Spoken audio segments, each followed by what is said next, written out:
I'm Morgan Geyer. Today we're going to be making a homemade sauerkraut by fermenting this cabbage. So let's get started.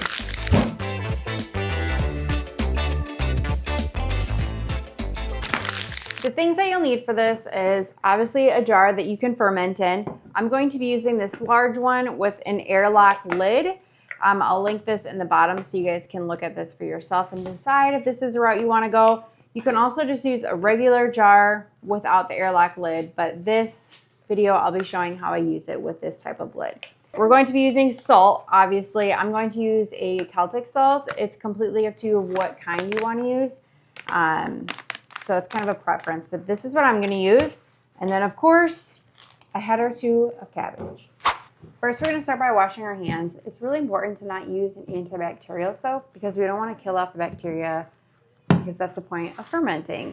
And then you also want to clean and wash your cabbage. If it's organic, you won't have to wash as much, but I'm just using a Castile soap. But organic vegetable soap or whatever typically works. But like I said, be careful not to use an antibacterial soap. I'm also going to start by pulling off these large leaves that are loose. And we do want to save those, so set those to the side.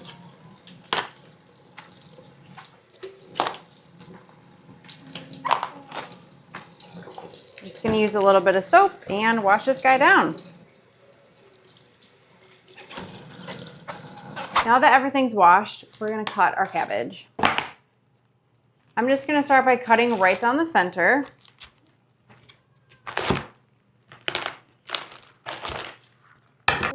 This is a beautiful head of cabbage too. You don't want to have a cabbage that has a bunch of these air pockets. You want it pretty tight. And this one looks good. Make sure you cut the hearts out. If you have chickens or rabbits, this is perfect for them. Now I'm going to cut this pretty finely. I don't want to chop it up. I'm just going to kind of do 1/4 inch at the most for thickness. I'm going to place this in a ceramic bowl. Now, if you ask some people, they say not to use plastic or metal. Some people say it's fine. I personally think it probably is fine to use plastic, but in this case, I'm just going to use a ceramic one to be safe. All right, there is our bowl of lettuce. Here's our bowl of cabbage. So the amount of salt you need is going to be about 2 to 3% of the weight of your cabbage. Now, if you don't have a food scale, that's perfectly fine. A lot of times your receipt from the grocery store is going to have the weight because that's how, you know, they charge the amount of how much the cabbage is. So you can look on your receipt, or if you don't have that, that's okay too, because 9 times out of 10 with the fermenting of the cabbage, it's going to come down to the flavor of the salt. So you kind of just add a couple tablespoons in at a time, and you're going to have to taste it because it can get really salty, or if there's not enough salt, you need to add more. So we're not going to add it all in at one time, which will definitely help with that situation. So let's get started. All right, so I'm going to remove some of this cabbage and put it into another ceramic bowl because we're going to do some layering. We're going to start with a layer of cabbage in the bottom of the bowl. Take a little bit of salt, and you're going to sprinkle it on the top. We're going to do some massaging. So you're going to want to keep massaging this until the moisture comes out and the leaves start to look wilted. So what the salt is doing here is breaking down the fibers in the cabbage, which is exactly what we want.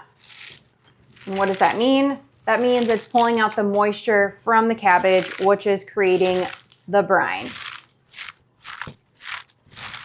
This is going to be quite a workout. So as you can see, there's starting to be some moisture coming out, which is awesome. So let's add a little bit more. And a little bit more salt.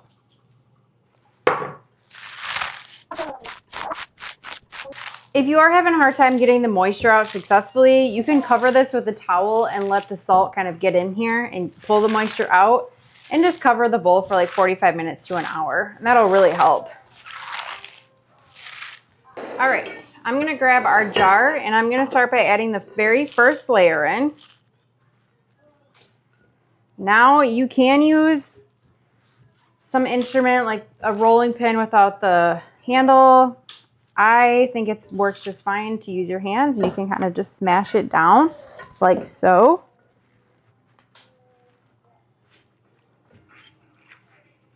But if your arms really are starting to get tired, this works great.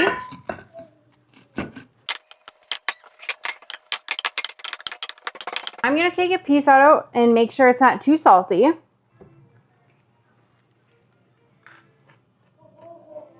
Honestly, it's perfect, which is great news. So we're just gonna keep continuing this step until our bowl of cabbage is gone. So all in all, I use a head of cabbage and a half a head of cabbage, and I still have this much salt left. So I probably only used not even, maybe a little more than half of what I originally said. And I think it tastes salty enough. So now what we're gonna do looks like this. You can see the brine kind of forming. You're gonna take those cabbage leaves that we saved earlier, and you're gonna, move this on. So you're gonna take those cabbage leaves and you're going to create like a seal type of look. I'm gonna do one more. Okay. Looks like this. At this point in the step, if you don't have an airlock lid. All right, sorry guys, my microphone broke, life with kids, you know. So hopefully you guys can hear me okay? Back what I was saying, this is what we have. At this point, if you don't have an air lid lock, that's fine. You can put your weight in to hold everything down. I am not going to use a weight. I have seen other people still use weights when they do the air lid locks. I'm gonna try it without and see what happens today. So this is our lid.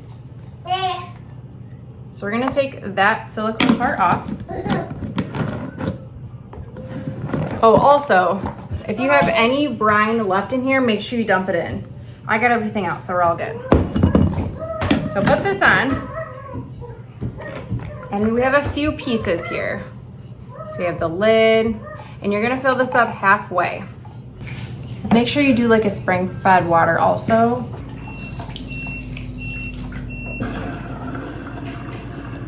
All right, so as you can see, that's halfway. I'm gonna put the lid on. You also wanna lubricant the bottom, so just dip it in some water and just gently put it in. You wanna make sure it's in far enough, but not too far in either to where it's touching everything. Now that everything is lid locked on here tight and we're ready to start fermenting, I'm gonna place this in a cool, dark place, most likely my basement.